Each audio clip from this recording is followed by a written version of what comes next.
নমস্কার দর্শক বন্ধুরা, আমি প্রতিমা। কুকিং উইথ প্রতিমা চ্যানেলে তোমাদের সবাইকে আবারও একবার আন্তরিকভাবে সুস্বাগতম। আশা করি বন্ধুরা তোমরা সবাই খুব ভালো আছো, সুস্থ আছো। আমিও তোমাদের মতো ভালো বন্ধু পেয়ে বেশ ভালো আছি। আজকে আমি তোমাদেরকে ছোট বেগুনের খুব টেস্টি আর হেলদি একটা রেসিপি শেয়ার করব। রেসিপিটাতে যাওয়ার আগে যে সমস্ত বন্ধুরা আজকে প্রথম আমার এই ছোট্ট চ্যানেলে এসে আমার এই ছোট বেগুনের রেসিপিটা দেখছো, তোমরা আমার এই চ্যানেলটাকে সাপোর্ট করে আমার বন্ধু হয়ে আমার পাশে থেকো। আমার জানা রেসিপিগুলো তোমাদেরও ভালো লাগবে। চলো তাহলে বন্ধুরা, এবার আমরা রেসিপিটা শুরু করার জন্যে দেখো আমি এখানে বেশ কিছুটা ছোট বেগুন নিয়েছি। এবার এই ছোট বেগুনগুলোকে কেটে নিতে হবে।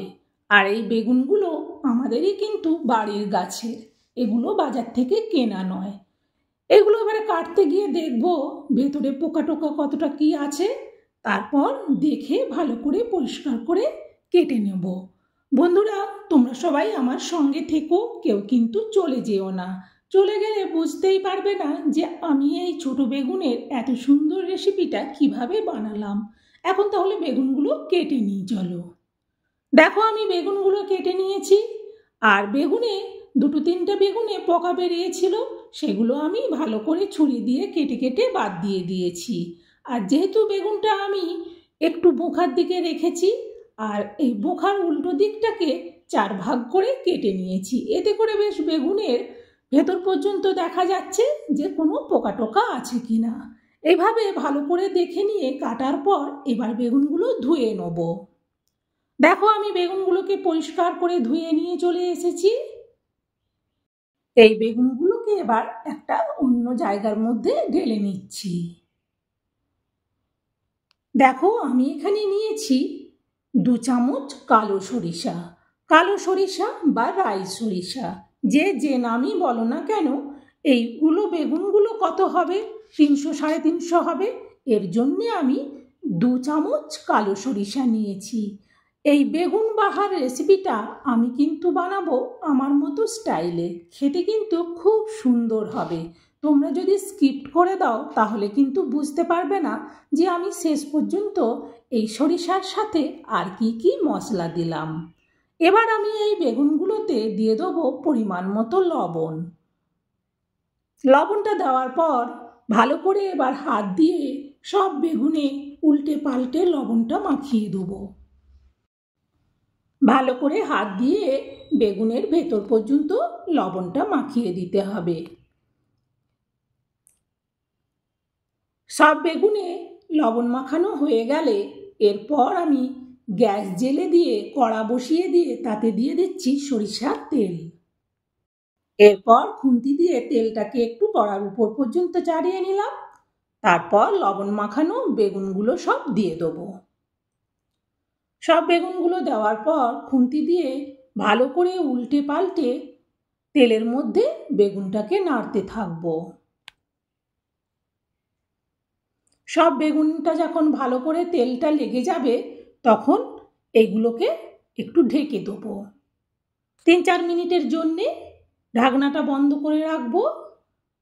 মিনিট 4 বাদে আমি ঢাকনাটা সরিয়ে আবারও বেগুনগুলোকে ভালো করে খুন্তি দিয়ে উল্টে পাল্টে নাড়তে থাকবো।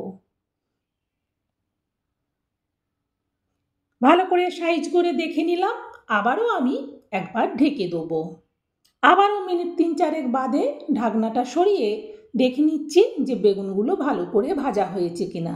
এতটাই ভালো করে ভাজবো যে বেগুনগুলো যেন ভাজতে ভাজতে পুরো সেদ্ধ হয়ে যায়। সব দিকগুলো ভালো করে দেখে নিলাম। এরপর আমি বেগুনগুলোকে তুলে নেব।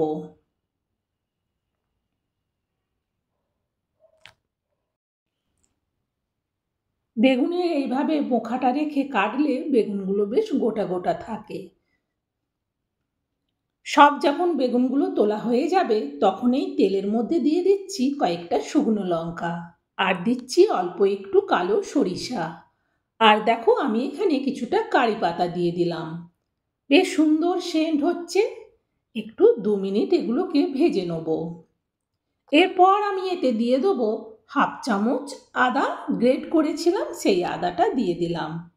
2 মিনিট আদাটাকেও ভেজে নেব। এরপর আমি এতে দিয়ে দেবো 1 চামচ চারমগজ বাটা। চারমগজটাকেও ভালো করে এবার ভাজতে থাকবো তেলের সঙ্গে। এরপর আমি এতে দিয়ে দিচ্ছি সেই সরিষাটাকেও ভালো করে বেটে নিয়েছি, সরিষাটা পুরোটাই দিয়ে দিলাম। এরপর ভালো করে খুন্তি দিয়ে সরিষাটাকেও তেলের সঙ্গে ভাজতে থাকবো।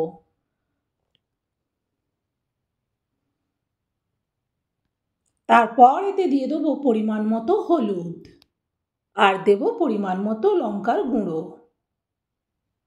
লঙ্কা আর হলুদটা দেওয়ার পর ভালো করে আবারও খুন্তি দিয়ে মশলাটাকে নাড়াতে থাকবো। এরপর আমি দিয়ে দেবো আবারও অল্প পরিমাণ লবণ আর দেব অল্প একটু চিনি। লবণ চিনিটা দেওয়ার পর আবারও খুন্তি দিয়ে নাড়াতে থাকবো। এরপর আমি এতে দিয়ে দেবো 1 চা চামচ কাজু বাটা।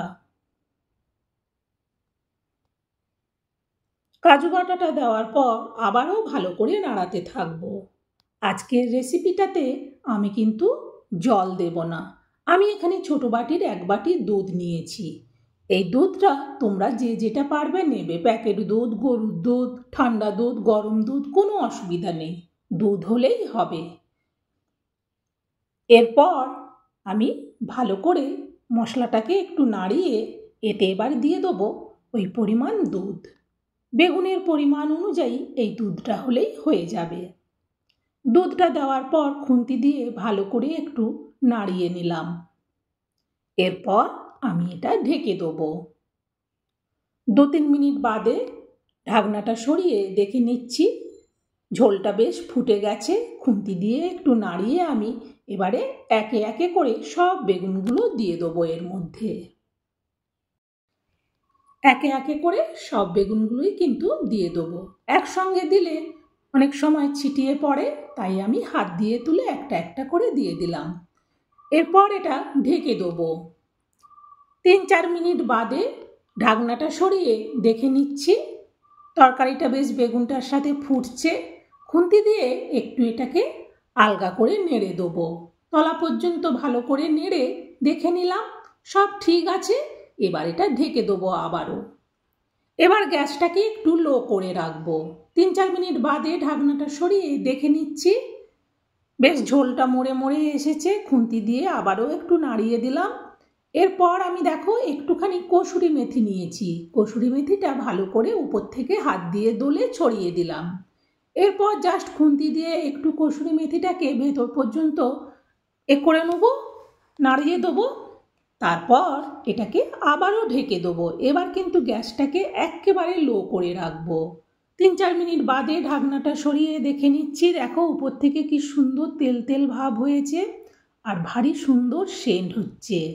বন্ধুরা, এইভাবে ছোট বেগুন দিয়ে আমার স্টাইলে বেগুন বাহার রেসিপিটা আমি বানালাম। তোমাদের কেমন লাগলো সেটা কিন্তু অবশ্যই কমেন্টে আমাকে জানিও। যেসব বন্ধুরা রেসিপি দেখতে দেখতে লাইক দিতে ভুলে গেছো, লাইকটা দিয়ে দিও। লাইক পেলে রেসিপি শেয়ার করার উৎসাহ অনেক বাড়ে। আর বন্ধুরা, এটা কিন্তু শেয়ার করতে ভুলো না, এটা শেয়ার করে দিও যাতে এইভাবে ছোট বেগুন দিয়ে বেগুন বাহার বানিয়ে সবাই খেতে পারে। এটা ভারী সুন্দর একটা রেসিপি, নিরামিষ যে কোনো দিন বানানো যাবে। আর এটা ভাত, রুটি, পরোটা, লুচি সবের সাথে খাওয়া যাবে। আজকের মতো রেসিপি শেষ। বন্ধুরা, তোমরা সবাই ভালো থেকো, সুস্থ থেকো আর এভাবেই কিন্তু আমাকে তোমাদের ভালোবাসা দিতে থেকো। তোমাদের ভালোবাসা পেয়ে আমি এখানে আমার জানা সব রেসিপিগুলো নিয়ে তোমাদের কাছে চলে আসবো। আজকের মতো বিদায় বন্ধুরা, তোমরা সবাই ভালো থেকো, টাটা।